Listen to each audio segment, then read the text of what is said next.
Hello and welcome to Computology academy. और आज हम लोग डिस्कस करेंगे कि भारत ने जोड़े हैं 33 नए यूनिकॉर्न्स, न्यू यूनिकॉर्न्स। तो यूनिकॉर्न्स क्या होते हैं?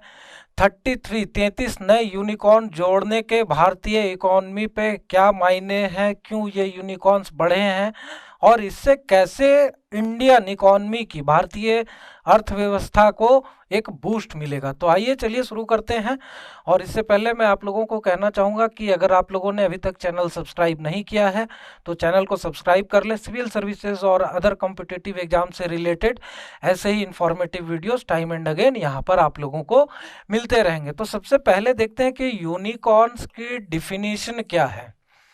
तो यूनिकॉर्न एक बिजनेस टर्म है, एक इकोनॉमिक टर्म है जिसको कि यूज किया जाता है ऐसे स्टार्टअप्स को सिग्निफाई करने के लिए, ऐसे स्टार्टअप्स के बारे में बताने के लिए जिनकी की वैल्यूएशन, जिनकी कुल वैल्यू जो है वो $1 बिलियन के अमाउंट से ज़्यादा है। जो मार्केट में उनकी वैल्यू है, पूरी उनकी टर्नओवर हो गई, उनका कितना आंका जा रहा है कि कितना इनका वैल्यू है, वो $1 बिलियन से ज़्यादा की हो गई हो। और ये टर्म दिया था एलिन ली ने, जो कि एक यूएस एंजल इन्वेस्टर हैं। और इन्होंने ये चीज़ क्वाइन की थी, ये टर्म बताया था 2013 में, जबकि स्टार्टअप का दौर और यूनिकॉर्न स्टार्टअप्स की शुरुआत मी दौर में ही थी।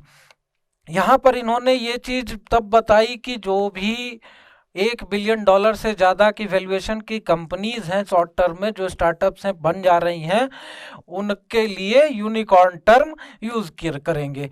तो ये एक नया टर्म था जो कि इन्होंने दिया, और उन्होंने बहुत सारे कंपनीज में इन्वेस्ट भी कर रखी है, बहुत सारे उन्होंने प्रॉफिट भी जनरेट किया इसके थ्रू। तो यहाँ पर अब अगर बात करें कि इंडिया कहाँ स्टैंड करता है, इंडिया की परिस्थिति, भारतीय परिस्थिति क्या है स्टार्टअप के नज़रिए से, तो इंडिया ने 33 नए यूनिकॉर्न ऐड किए हैं 2021 में सिर्फ। और इसके कारण इंडिया की जो टोटल नंबर है स्टार्टअप की, वो पहुंच गई है 54 यूनिकॉर्न स्टार्टअप्स एट प्रेजेंट। हालांकि यहाँ पर ये जो 33 का आंकड़ा है ये थोड़ा डिस्प्यूटेड है, क्योंकि बहुत सारे सोर्सेज इसे 33 कर रहे हैं, बहुत सारे सोर्सेज इसे 42 भी कह रहे हैं। तो ये देखना होगा कि ईयर एंड तक, 31 दिसंबर तक, ये आंकड़ा एक्चुअली जाकर कहाँ पर रुकता है। और यहाँ पर इंडिया ने इसके कारण जो 33 नए स्टार्टअप 2021 में ऐड किए, उसके कारण इंडिया ने यूके को डिस्प्लेस कर दिया है थर्ड पोजीशन से लिस्ट में, जो कि सबसे ज़्यादा नंबर ऑफ स्टार्टअप्स जहाँ पर हैं, जिस देश में हैं। इसके पहले पिछले साल अगर 2020 की बात करें तो इंडिया चौथे स्थान पर था और यूनाइटेड किंगडम तीसरे स्थान पर था। लेकिन 2021 में कुल number of, total number of जो स्टार्टअप हैं, कुल गिनती जो है इनकी 54 हो गई है इंडिया में, जो कि यूके में 39 ही रह गई है। और इसमें मेन जो रीज़न है इंडिया का तीसरे स्थान पर आने का, उसका कारण ये है कि इंडिया में 100% से ज़्यादा की गिनती बढ़ी है। अगर इसी आंकड़े के हिसाब से अगर हम लोग देखें तो 2020 में इंडिया में 21 ऐसे स्टार्टअप थे जो कि यूनिकॉर्न स्टार्टअप थे, जिनकी वैल्यूएशन $1 बिलियन से ज़्यादा की थी, जबकि इस साल इसकी गिनती पहुंच गई है 54। और यही चीज़ यहाँ पर हम लोग देखें तो यूके में 39 है, और 2021 में यूके ने सिर्फ 15 नए यूनिकॉर्न स्टार्टअप जोड़े हैं। और यही चीज़ अगर हम लोग यूनाइटेड स्टेट्स की बात करें, जो कि फ्रंट रनर है, सबसे आगे है नंबर ऑफ यूनिकॉर्न स्टार्टअप्स के मामले में, तो यहाँ पर देखिए 487 यूनिकॉर्न स्टार्टअप्स हैं 2021 में, और इसने 274 नए ऐसे स्टार्टअप जोड़े हैं जो कि यूनिकॉर्न स्टार्टअप हैं। तो यहाँ पर यूएस में भी ये नंबर 100% से ज़्यादा इंक्रीज हुआ है। वहीं अगर चाइना की बात करें तो चाइना में 301 है और ये सेकंड पोजीशन पर है। और यहाँ पर चाइना की बात करें तो यहाँ पर ज़्यादा नहीं, सिर्फ 75 ऐसे स्टार्टअप थे जो कि यूनिकॉर्न स्टार्टअप बने हैं 2021 में, इसीलिए यहाँ पर ये सेकंड स्थान पर है और इंडिया तीसरे स्थान पर है। तो यहाँ पर अगर बात करें कि ऐसी अचानक से इंक्रीज क्यों होनी चालू हुई इंडिया में, तो उसके बहुत सारे फैक्टर्स हैं।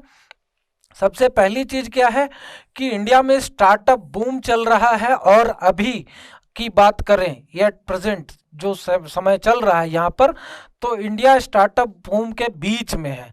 ये अभी पिक पोजीशन है स्टार्टअप बूम का। और हम लोग देखते हैं रोजाना नए कंपनीज खुल रहे हैं, कुछ सक्सेसफुल हो रहे हैं, कुछ बंद हो रहे हैं, कुछ बहुत तेजी से आगे बढ़ जा रहे हैं। तो ऐसी परिस्थिति में क्या है कि अगर हम लोग बात करें कि चलिए मान लिए 100 कंपनीज खुली, तो इसमें से 5-10 तो ऐसी होंगी ही जो कि बूम कर जाएंगी, जिनकी गिनती अचानक से ऐसे कंपनीज में आने लगेंगी जो कि बहुत तेजी से बढ़ रही हैं।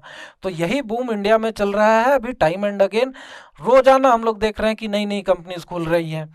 दूसरी चीज क्या है कि स्टार्टअप जो है वो आईपीओ अपनी लाना चालू कर दिया है उन लोगों ने, वो लोग शेयर मार्केट में रजिस्टर कर रहे हैं। तो इससे क्या फायदा होता है? सबसे पहली चीज, जैसा कि हम लोगों ने देखा कि अभी जोमेटो की आईपीओ आई, उसके बाद फिर पेटीएम की आईपीओ आई, उसके बाद ग्रो ऐप की आईपीओ आई। तो ऐसे नए नए आईपीओज आ रहे हैं स्टार्टअप्स के। तो ये जो स्टार्टअप्स हैं ये चलते हैं इन्वेस्टर्स के बलबूते।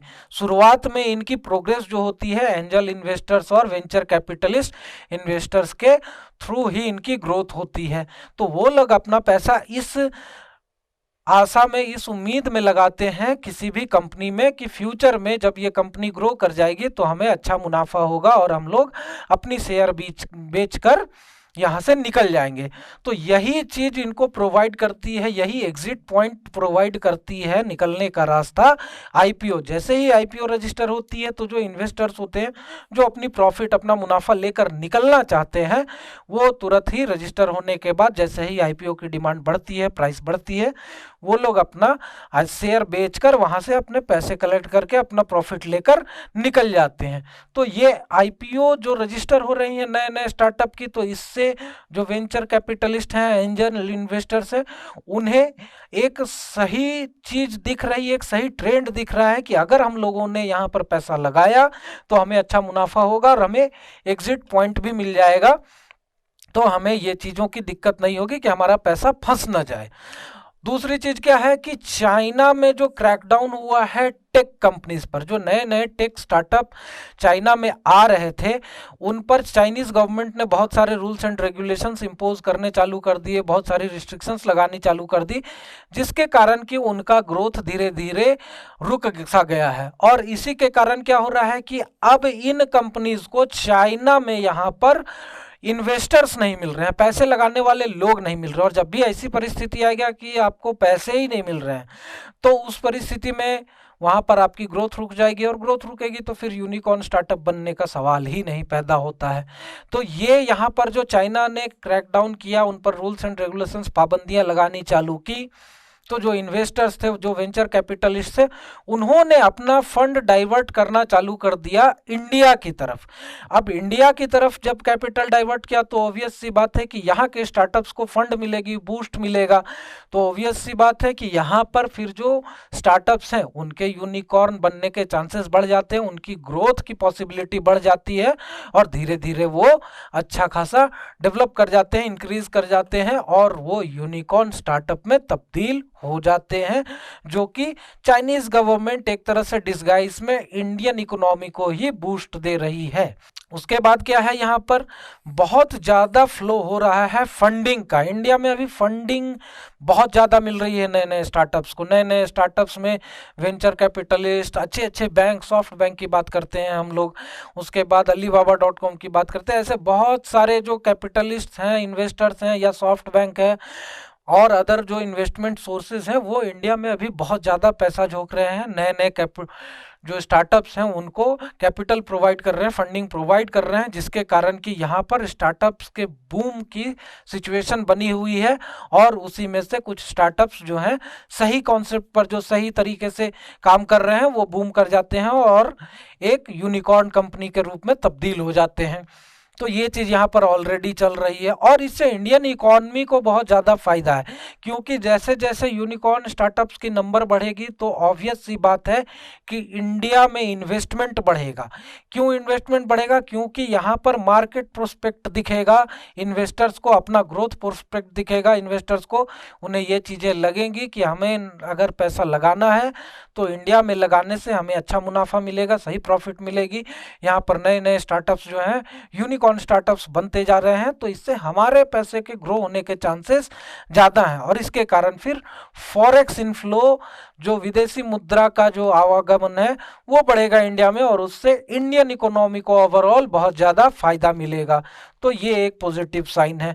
और last but not the least मैं ये कहना चाहूँगा, बताना चाहूँगा आप लोगों को कि जनरल स्टडीज़ की foundation course UPSC civil services के लिए कॉम्पिटोलॉजी एकेडमी के द्वारा अनाउंस कर दी गई है। ये फाउंडेशन कोर्स बैच है 2023 के सिविल सर्विसेज एग्जाम के लिए और ये प्री कम्स मेंस बैच है जिसमें कि पूरी सिलेबस प्रीलिम्स और मेंस की कवर की जाएगी, टेस्ट्स प्रोवाइड किए जाएंगे, कंटिन्यूअस मेंटरिंग दी जाएगी और आपकी प्रोग्रेस को भी कंटिन्यूअसली ट्रैक किया जाएगा। तो ये ऑफलाइन बैचेस है। और दूसरी चीज़ यहाँ पर मैं बता दूं कि ये इंग्लिश मीडियम की बैच होगी। हालांकि ऐसा नहीं है कि इंग्लिश मीडियम की बैच होगी तो पूरा एकदम शेक्सपियर की लैंग्वेज में चलना है, सिंपल ही रहेगा, ठीक है। और ये ऑफलाइन बैच चालू होगी हमारी 3 जनवरी 2022 से। 8 मंथ्स की ये कंप्लीट होलिस्टिक बैच है जिसमें कि सारा कुछ कवर किया जाएगा और आपको प्रिपेयर किया जाएगा प्रीलिम्स और मेंस दोनों एग्जाम के लिए। प्लस यहाँ पर आपको गाइडेंस दी जाएगी एकदम इंटरव्यू तक के लिए। तो जो भी स्टूडेंट्स यहाँ पर चाहते हैं इस कोर्स में रजिस्टर करना, वो हमारे लैंडलाइन नंबर या फिर हमारे मोबाइल और व्हाट्सएप नंबर पर भी हमें कांटेक्ट कर सकते हैं। और जो ज़्यादा डिटेल सिलेबस वगैरह की जानकारी चाहते हैं और डायरेक्टली खुद ही रजिस्टर करना चाहते हैं, वो computology.com की वेबसाइट पर जाकर खुद ही रजिस्टर कर सकते हैं। और बाकी की ऐसी इंफॉर्मेटिव चीज़ों के लिए, बाकी चीज़ों के लिए हमारे फेसबुक और इंस्टाग्राम हैंडल पर हमें फॉलो करें। हमारे टेलीग्राम चैनल पर भी time and again study material और बहुत सारी चीज़ें प्रोवाइड की जाती हैं, वहाँ पर भी आप जा सकते हैं। और रेगुलरली वीडियोस की इन्फॉर्मेशन पाते रहने के लिए हमारे चैनल को सब्सक्राइब कर लें और बेल आइकन भी दबा दें ताकि जब भी हम नई वीडियोस अपलोड करें तो उसकी इन्फॉर्मेशन आप तक पहुँचती रहे। Thank you very much and have a nice day.